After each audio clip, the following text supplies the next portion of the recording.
छत्रपती शिवाजी महाराजांचा सुवर्णकाळ आणि आजचा महाराष्ट्र.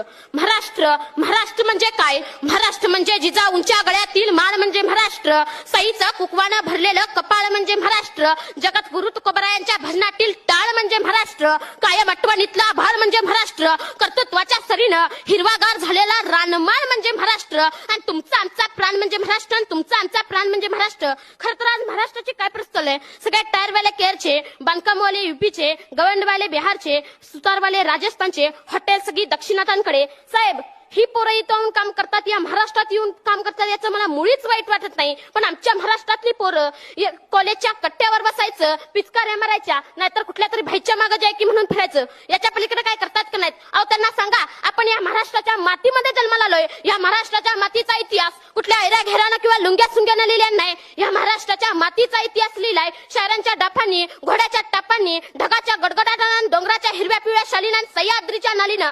सुकानं मरतं म्हणून घोडकिंडीची पावन खिंड करणारा बाजी प्रभू काय? मानेवरती तीक्ष्ण डोका असताना देखील बचेंगे तो और भिडेंगे म्हणा दत्ताजी शिंदे काय? या महाराष्ट्राच्या मातीसाठी लढणारा तानाजी मालुसरे काय? या महाराष्ट्राच्या मातीमध्ये शत्रूला पाण्यामध्ये दिसणारे संताजी धनाजी काय? हा तर महाराष्ट्राच्या मातीचा इतिहास आहे.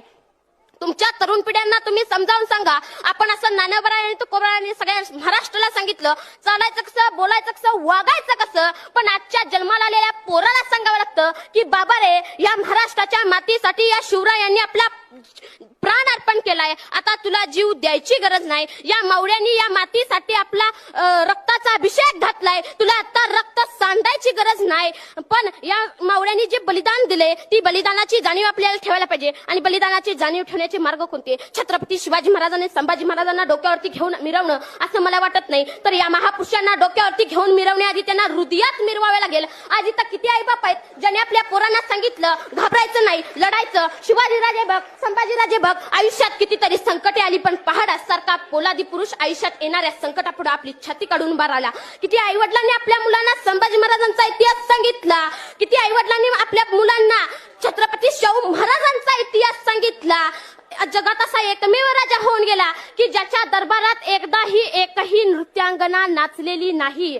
हा जगातला एकमेव राजा आहे. आमच्या छत्रपती शिवाजी महाराजांनी आम्हाला सांगितलं की प्रत्येक स्त्री ही माझ्या मराठ्यांच्या घरातली देवता आहे. आणि छत्रपती शिवाजी महाराजांच्या आऊसाहेबांनी म्हणजे आमच्या मासाहेब जिजाऊंनी आम्हाला सांगितलं की प्रत्येक स्त्री ही मराठ्यांच्या या स्वराज्यातल्या घरातल्या माझ्या मायमाऊली सारखी आहे. तिला माझ्या या स्वराज्यामध्ये आदराचं स्थान आहे. पण त्याच महाराष्ट्रातल्या मराठी मावळ्यांनी